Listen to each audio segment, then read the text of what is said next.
I have a lot of childhood gaming memories, starting with my introduction to video games on the three-pronged monstrosity that is the Nintendo 64, to the countless hours spent on bad licensed games on the PS2 me and my brother got for Christmas in 2002. But none of those memories are as cherished as much as my time spent on the Xbox 360, the first console that was ever mine to own. The amount of Mountain Dew I consumed while pulling all-nighters playing Modern Warfare 2 and Halo 3 is unfathomable. But my time spent with that clunky white box gave me some of my greatest memories and formed friendships I still have to this day. Sadly, those times are long gone, and as we move into the next generation of consoles, along with them are some ancient relics of gaming history, like the Xbox Live Arcade. The Xbox Live Arcade was a digital download-only service through the Microsoft Store on the Xbox 360 that hosted mostly smaller experiences and retro titles, usually priced between $5 and $20. This service is famous for bringing us games like Castle Crashers, Limbo, and Trials HD. I spent way too much time browsing the arcade store and found some incredible titles while I was at it. The XBLA was also known to host the occasional licensed game, and even some licensed superhero games like Watchmen the End is Nigh, and our big topic of the day, Gotham City Impostors.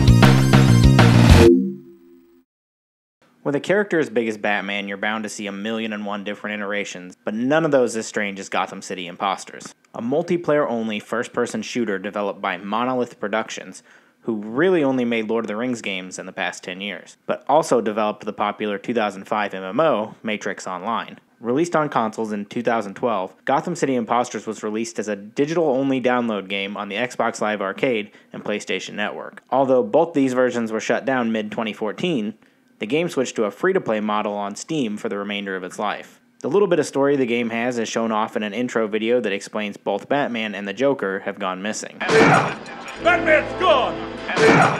Batman's gone! So normal civilians dress up as Joker to commit crimes, while others dress up as Batman to try to stop them. And they honor the Bat legacy well, by using gun violence to stop them. The game's menu hosts the different gameplay modes like PvP multiplayer, challenges, and initiation, which is your basic tutorial. You'll also find character customization for both your Joker and Bat characters, and the customization is surprisingly robust for a game of this age. You can pick from multiple body types that actually affect the way your character plays, along with voices, faces, and a mass amount of costumes to mix and match to create your own character as you see fit. If you've always thought the Batsuit needed less armor and more cardboard, now's your chance to make it a reality. You can also customize loadouts for weapons and different kinds of equipment to use in battle, and even add pets to follow you around while you play. The downside is that a lot of these costumes, along with other customization options, have to be bought through microtransactions in the black market since the game went free to play. The other downside is, the microtransaction store went down years ago when the game stopped being supported. If we move over from customizations to look at the gameplay itself, the initiation tutorial gives you a full scope of what you can do. It covers the basic movement and shooting,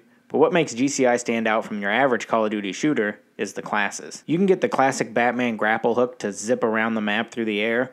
You can use roller skates to zip around the map on the ground. If neither of those are your style, you can use the glider to soar over everyone, or spring shoes to jump super high. You can even go the Mario mode and double jump around. And if you really want to master your skills with each class, the challenges are a great way to hone your skills. The challenges cover various difficulties on courses that have you hit checkpoints in a timed race to finish for bronze, silver, and gold medal times. The possibilities with these classes are endless, especially when you pair the classes with different weapon options. A sword and roller skates is a deadly combo to quickly slide past somebody and take them out, or grapple to the highest point of the map and snipe before they can find you. The only problem is finding somebody to take on. The community for Gotham City is very small, incredibly dedicated, but small nonetheless. So small that if you try to play the game now, it'll probably look like this. And the only time I've ever actually found a game is in the deathmatch mode. Deathmatch is the most basic of all the modes, the average multiplayer shooter game type where two teams compete to see who can kill each other the most. And like deathmatch, the rest of the game types are just themed variations on the normal FPS game types, starting with Psych Warfare that sees each team trying to bring a battery back to their base to defend it long enough to brainwash the other team. Fumigation, which has players try to hold and defend gas blaster points to raise their gas meter to 100%, where the losing team will be swarmed by bats or suffocated with gas, depending on which team wins. And lastly, Bounty Hunter mode, that makes players drop a coin when they die, and the winner is decided by the team that has the most coins. But players can pick up their downed teammates' coins to stop the other team from getting it. Even though I could play these game types in any other modern shooter, something about GCI has always drawn my attention. Maybe it's because I never got a chance to actually play them. Gotham City Impostors was a game I was always dying to play, but at age 15 when the game came out, I had no money. And when I got to the age of have money, Xbox had no Gotham City Impostors. So my experience playing the game before now was just a few games of deathmatch I got to play in June of 2020 that got cut short due to me having a wedding a few hours later. And sadly, that may be my only experience with the game. I really wanted to give the multiplayer another go before talking about it.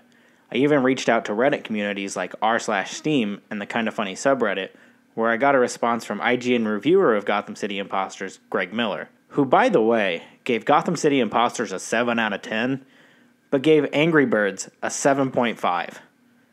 What kind of monster is this man?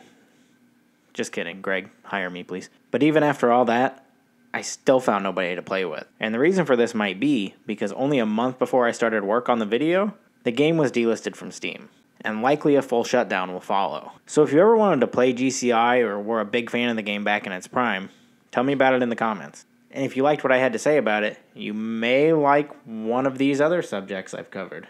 Maybe you already watched those too, in which case, you should subscribe. Or if you're new here, you can also subscribe. I just like watching that number go up. It makes me feel good. Rest in peace, Gotham City Impostors. You will be missed.